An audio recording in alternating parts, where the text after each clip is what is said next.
कुमार जी ने कहा उस पर हमें सोचना चाहिए।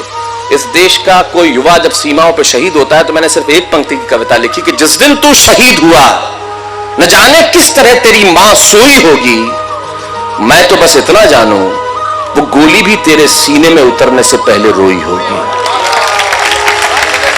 और अपनी राय देना जरूर, उसको राय देनी होती है। 2 मिनट खा गया। 2 मिनट पे क्या, भारतीय आदमी है, उसको समय का मालूम है, अपने पास बहुत है।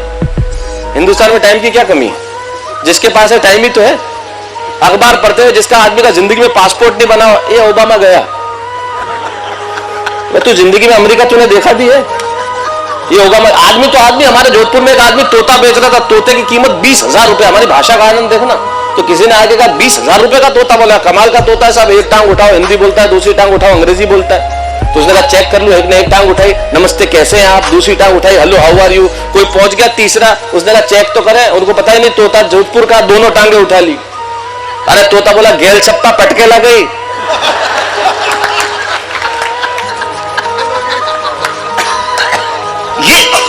ये जो आनंद, लेकिन जो मैं कहने जा रहा हूं मित्रों, जो हरिओम पवार ने कहा, जो हम सब कहते हैं, मेरे को कई बार लोग कहते हैं कि शैलेश जी आप खड़े होकर देश में भ्रष्टाचार के खिलाफ नहीं बोलते। मैंने कहा मैं नहीं बोलता। इसलिए नहीं बोलता क्योंकि मैं इसलिए नहीं बोलता कि मैं भ्रष्टाचार का समर्थक हूं। मैं इसलिए नहीं बोलता कि आपको और मुझे कोई अधिकार नहीं है कि हम भ्रष्टाचार के खिलाफ बोले। कोई भी अधिकार नहीं है।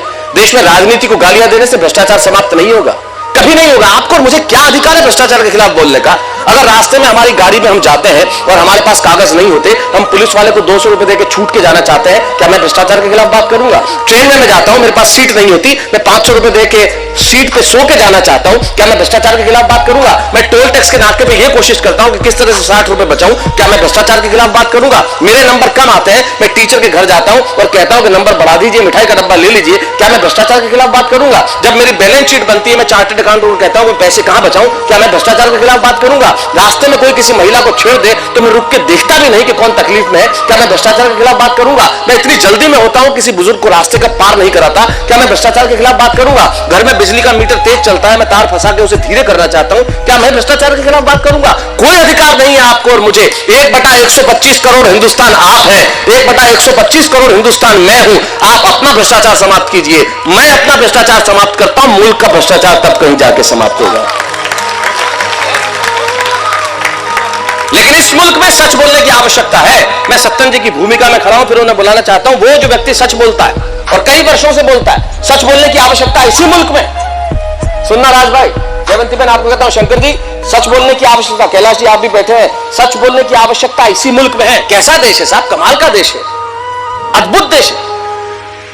हमारे यहां इस देश के अंदर विद्या बालन जी की शादी हुई, मेहंदी का कार्यक्रम 1 घंटे। अर्पिता की शादी हुई, मीडिया के ऊपर मैं नहीं कहता कि नहीं चलाइए, जरूर दिखाइए। मुझे आपकी शादी के मेहंदी के कार्यक्रमों से कोई आपत्ति नहीं है, आप मेरे इंडस्ट्री के लोग हैं। लेकिन जिस देश में फिल्मी हीरोइन की शादियों की मेहंदी को तो इतनी तवज्जो दी जाती है, लेकिन जिस तुकाराम ने बंदूक की नाल पकड़ के कसाब को जिंदा पकड़ लिया, उसके परिवार का हाल जब न पूछा जाए, तब इस देश में सच बोलने की आवश्यकता है।